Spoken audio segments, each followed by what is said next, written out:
Boom. There we go. Okay. There we go. This should be it. This should be it. Yeah, there we go. So, man, sorry for all that. I had to come back on it.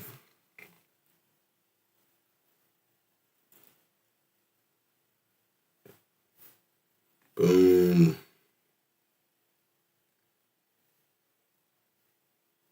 Okay. Beautiful. So, yeah, we're live. We're live.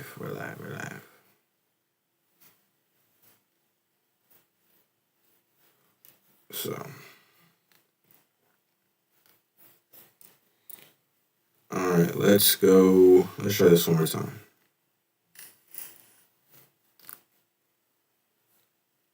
Let's try this one more time.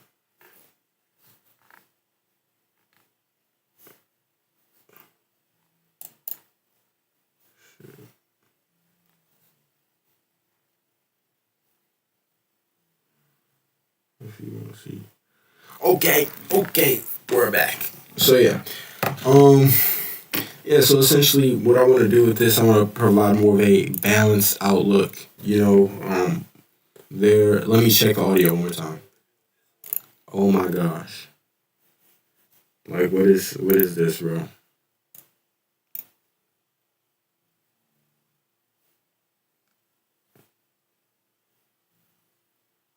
What the heck?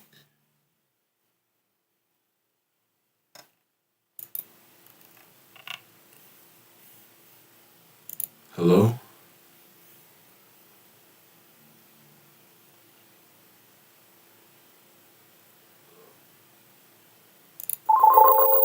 Oh heck no. Okay. I mean,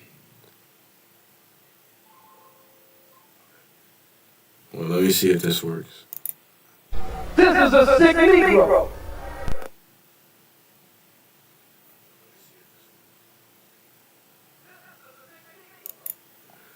So we got a little echo going on. Matter of fact, we'll just take it out. Cause we don't need all that. So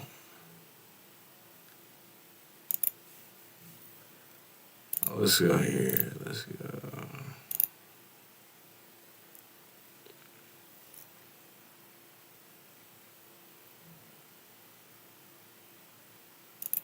Boom. Right? This should work.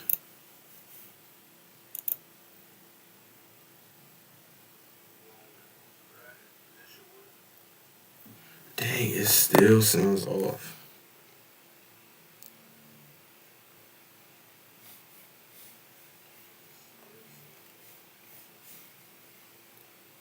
We'll just roll with the punches, Oh wait, no. Now I apply it. So hopefully it works. Hold.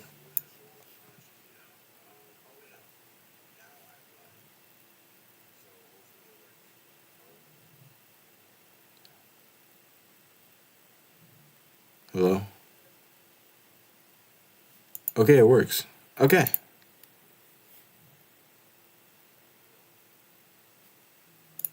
Okay. All right. So yeah, let's get started. Yeah. All right. Window capture. True social. Boom. So yeah, man. Had to get them little technical difficulties out the way. But essentially, El Mencho, this dude right here, we're about to look him up. This guy, he was killed. He was killed in a Mexican operation. Now, Trump has been running in tangent with the Mexican government counterinsurgency operations since the cartel essentially operates like a terrorist organization. And this group, CJNG, they're serious business. And I'll show you the map right here. So they control, and when I show the territory, it just shows the territory they're operating in. These gangs don't own Mexico. in practice. They just kind of occupy, they do drugs, they do business in these areas of Mexico. And CJNG is like Cartel Juvenil, like young, basically like YNs, like young cartel gang members. That's pretty much what it means. Just gonna fact check myself on that.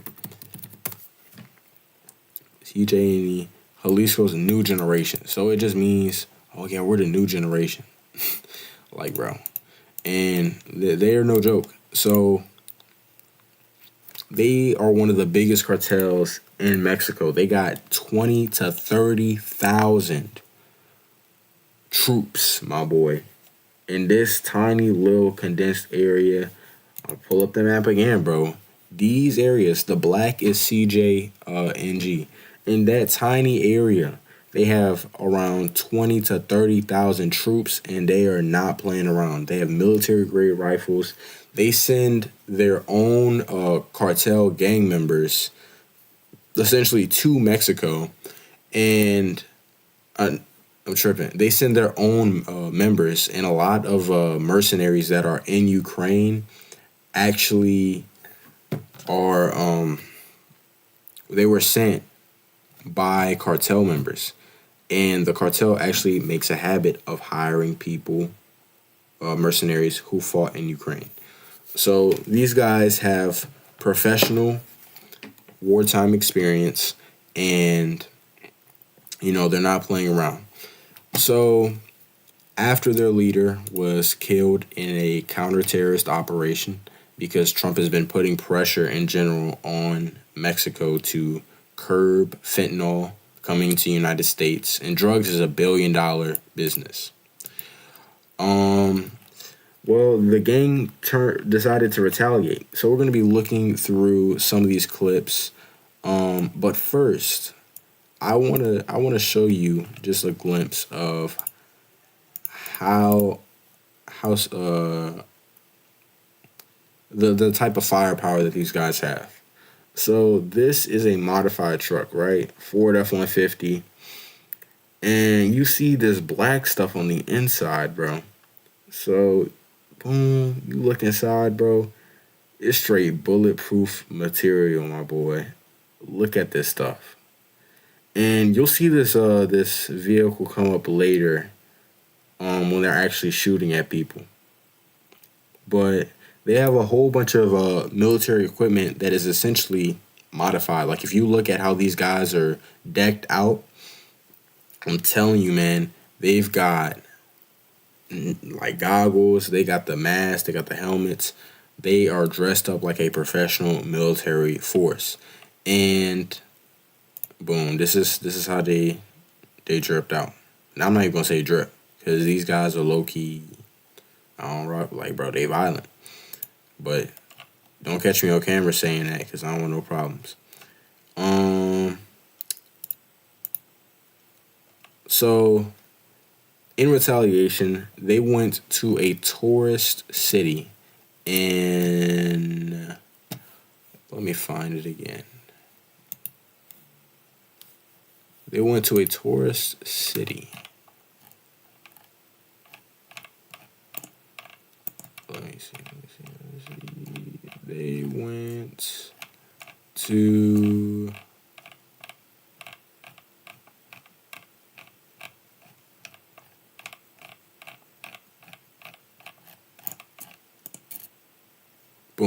Puerto Vallarta. And matter of fact, I'm tripping because I even have the tourist brochure of Rater, a TripAdvisor, and boom. So this is a big tourist destination in Mexico. They got the food, they got all this stuff. But man, there are clips of military forces just going straight through it. Now there's a bit of music, but there's a bit of smoke coming up from they burn trucks, by the way. They set up these impromptu roadblocks and burn trucks. And essentially they're just trying to cause civil unrest. They're not going out completely massacre. They're killing civilians, but it's not like some ISIS terror, like, where you're trying to execute everybody in sight. It's more of a sending a message, trying to destabilize, trying to kill people, some people, and fight the military. So, boom, this is on the balcony. This guy, I don't know why this video zoomed in, but this is at one of the hotels. And there's even another video, if I can go up. Let's see. Boom, helicopter flying over. They're running recon or something. Boom. You feel me? Look at all these, bro. These are not Hispanic people, bro. These are straight white people. And they chilling. And look, you see smoke plumes coming up in the distance.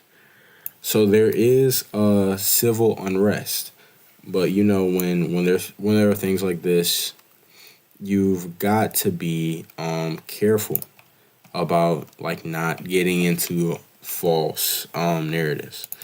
And another thing, this is another big story. It turns out this one is true. I was trying to verify before I even went live, but it's true.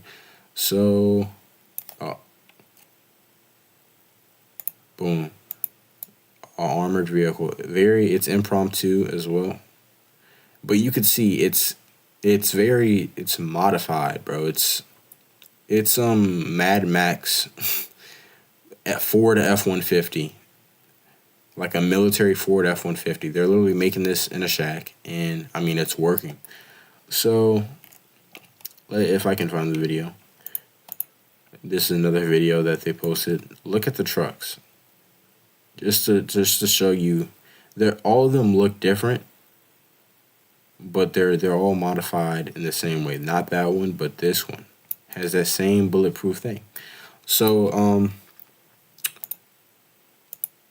they were getting, this is actually NJ, this is the cartel group, and they're being shot at by the National Guard, which was the first group to respond on this, I believe. And you know, boom, starts filming people. They're getting lit up, and this dude does a selfie and start flexing. And I mean, bro, look at the truck, bro. Look at the truck. I'm not a car guy, but bro, look at the firepower these guys have gotten. And this is an aftermath. And I'll even go up because they were trying to get some people out of this thing. Oh, shoot. I don't know if I can show this on YouTube, but I mean, who cares, bro? It's not gonna harm anybody. So, Mexican military. This is the Mexican military, right? I was kind of surprised to see that they kind of look like this, you know, because this doesn't really look that professional. It's just a Ford F-150 shooting at the truck. And I was even looking at the comments. They were saying the same stuff. So I know I'm not tripping. But yeah, so they find a cartel SUV and bro, they switch them down. So boom. Boom, the car slowed down. I don't even know if you could even drive at that point. That car is running on commands from 4 seconds ago. So, yeah. And we'll even go up one more time. So, they had a Mexican woman. This guy ran into a Mexican woman. Told him to hide, bro, because they're killing people. I don't know what you're doing out there, but they killing people. So, you better get out.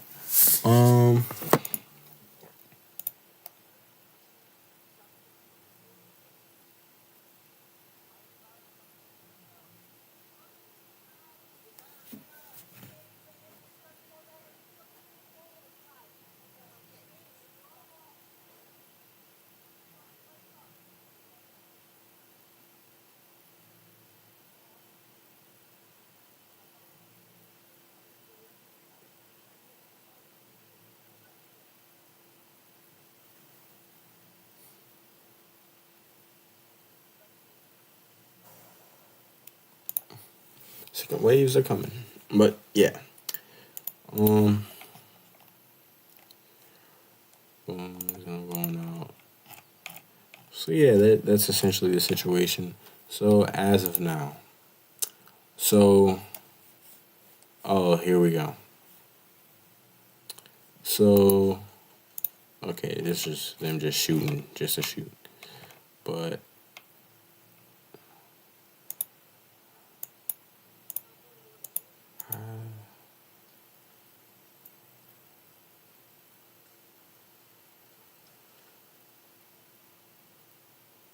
see now, I don't know.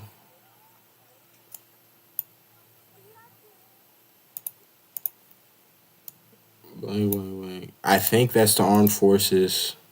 I think it's a cartel car, and boom, they just ran him. They really could have switched him down, but they said, you know what, we just gonna hit you. So I did not save the video, but there was reports of 25 National Guard members dead, and there were 25 casualties. I don't know if all of them are dead, but yeah, well, it says died. So yeah, they died. After that, you know, there were roadblocks, vehicle burning, shootings, general unrest. Of course, schools are going to close down. And here's what we still don't know. We don't know civilians. We don't know how many civilians died from these cartel attacks. And that's pretty much it. When they took some of their weapons, I did hear that they took a few rocket launchers, guns, of course, things like that. But that's pretty much all that we have now. So, oh, also, I did hear something about them taking airports and cities. I don't think I saw that. I heard that airlines got canceled, but you know, that doesn't mean that they just took over the whole airline.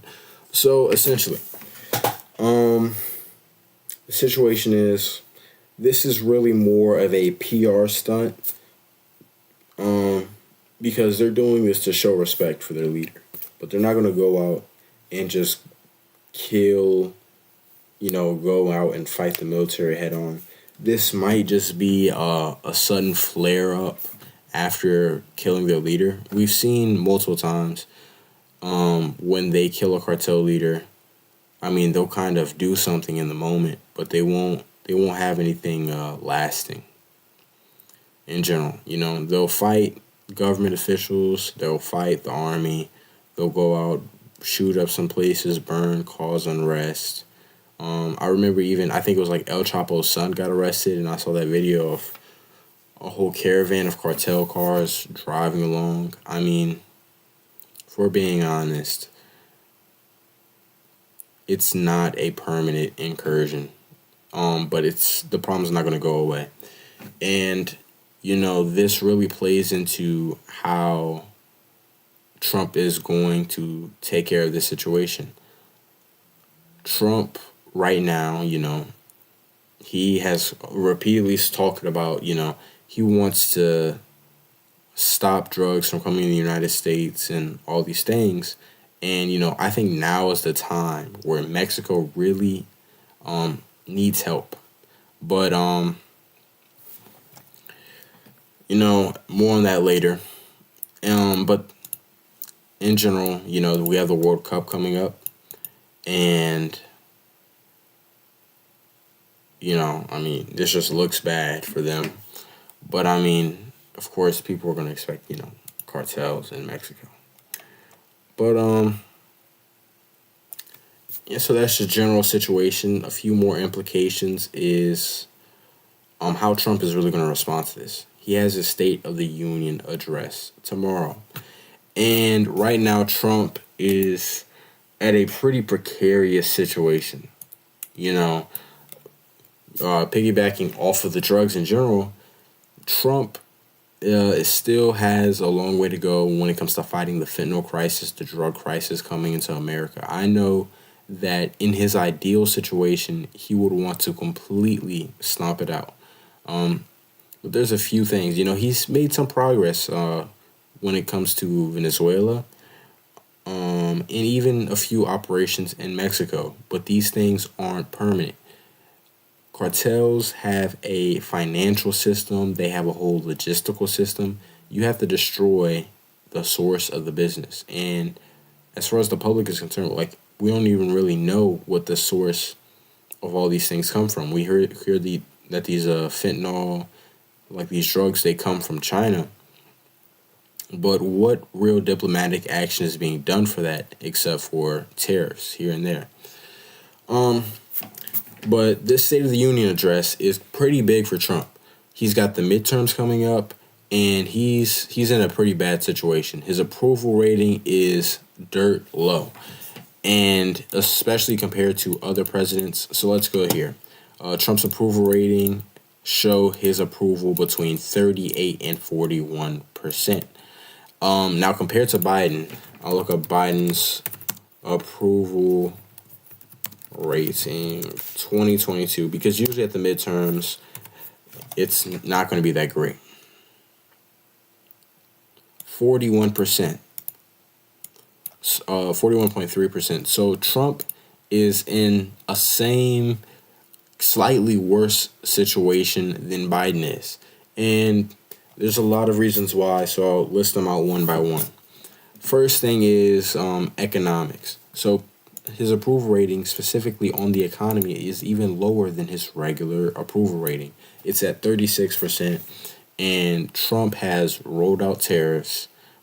Gas prices have improved, but in terms of everyday goods like food, water, electricity, medicine, they've all gone up in recent times due to inflation. And you can make the argument that not all of this is contained within his administration. There are certain things that happened under Joe Biden, even government spending, that led into the situation that we have now. But even still, things don't look good when you're the manager of a bad situation, and people don't clearly know it. So the economy is not doing very well, despite how the stock markets are hitting record highs. And then you have the housing crisis, and it's been going on maybe for about 4 years now. I would say it started around 2021, 2022, but it's hard for the average American to buy a house compared to how hard it was during the 1980s, 90s, or early 2000s. And just to say this, average house price for average income.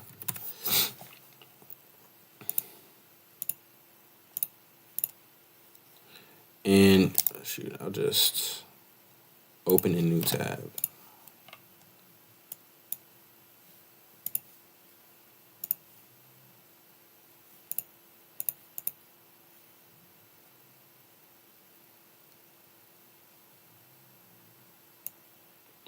We'll go with this one. I'll go in the next.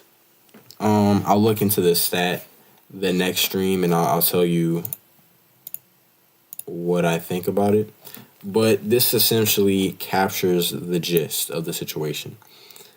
Housing is it's more expensive now than it has been in the past 40 years.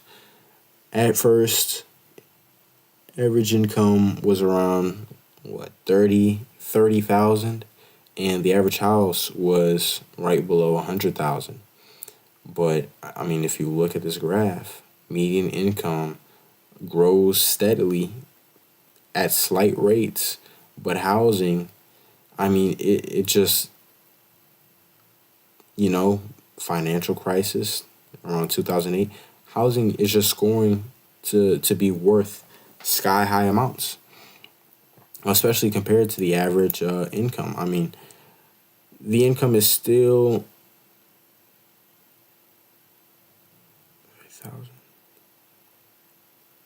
Yeah, I mean, it's barely even enough.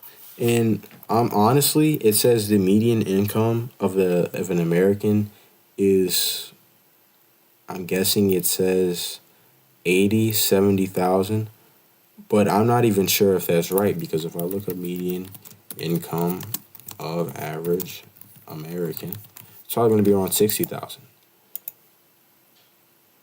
Yeah, $62,000 annually, and median household income is 74,000.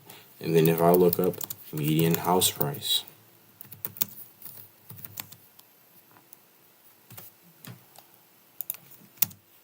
USA.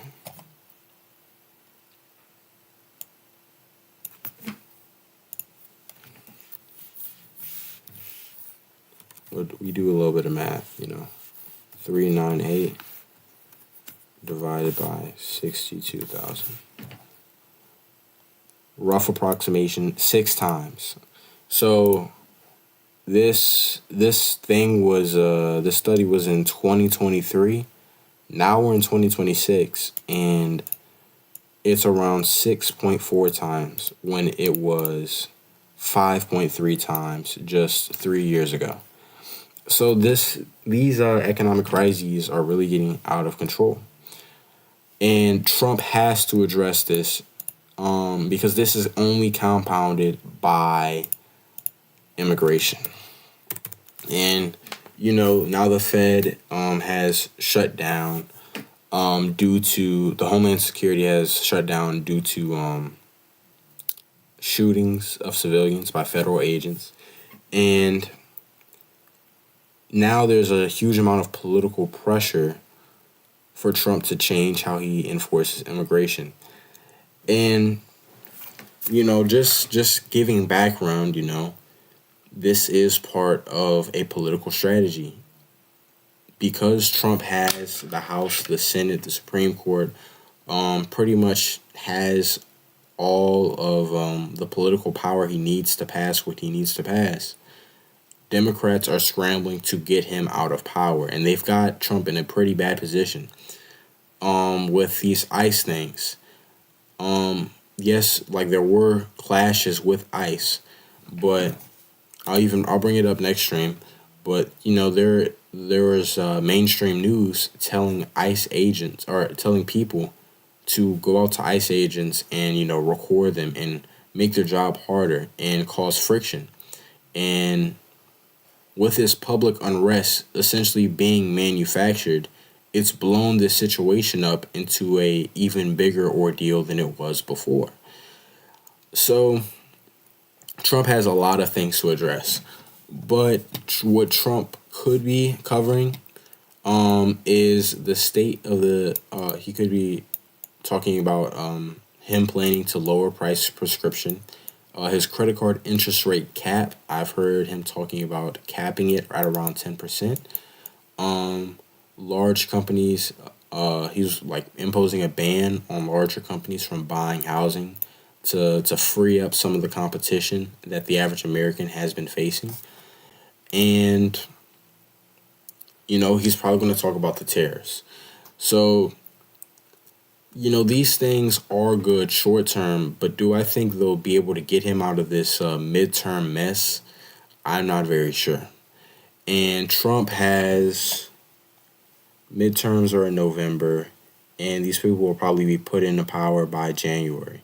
So Trump has 1 year to do what he wants and to change the situation fast. Trump has put tariffs in his overall strategy for America. Trump wants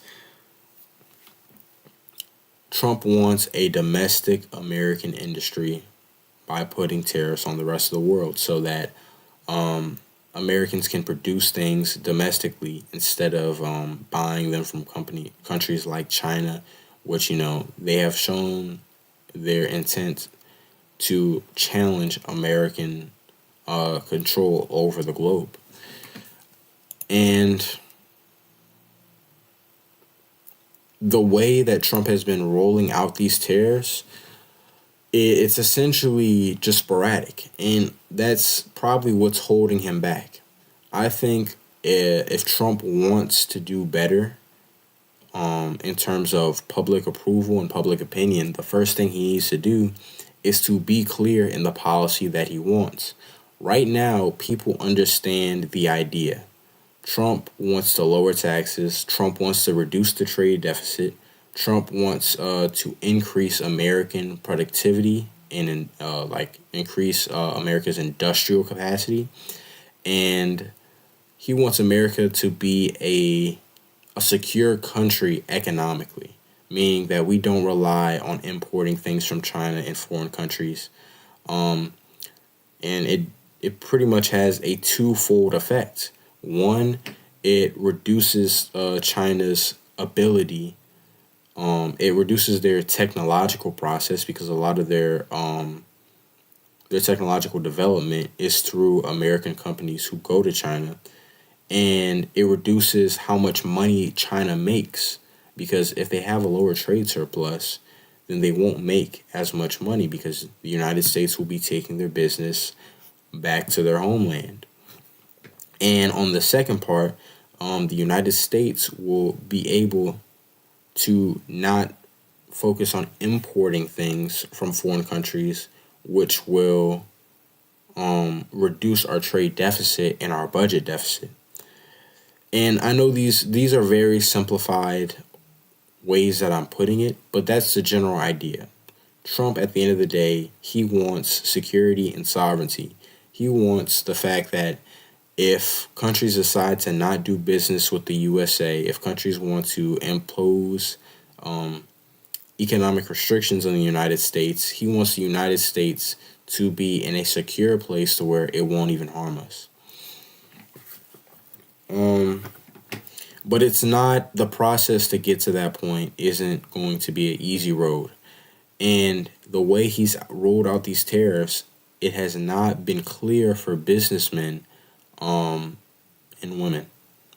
It's not been clear for people in business how he rolls these things out. It kind of feels like, okay, we're going to impose a 25% tariff on every country. Instead of imposing a schedule, we're going to be raising our tariffs gradually over a certain amount of time. And another thing is, does he even have the political power to do this? Because there was a recent Supreme Court ruling talking about his power of imposing tariffs in general.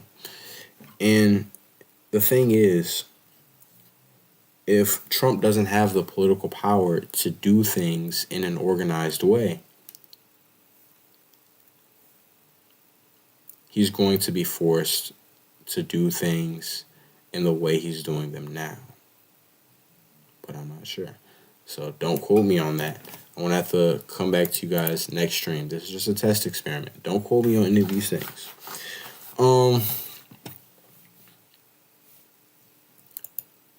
So yeah.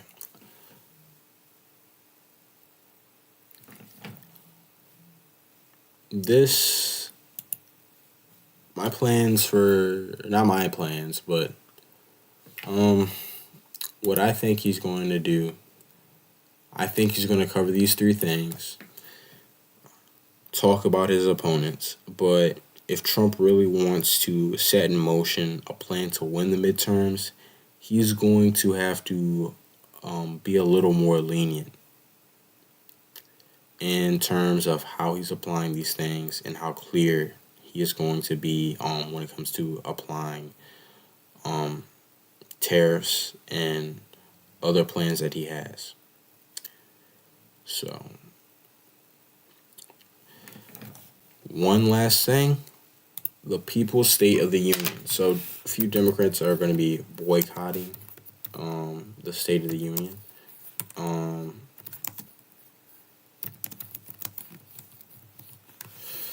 It's going to be held by these Democrats.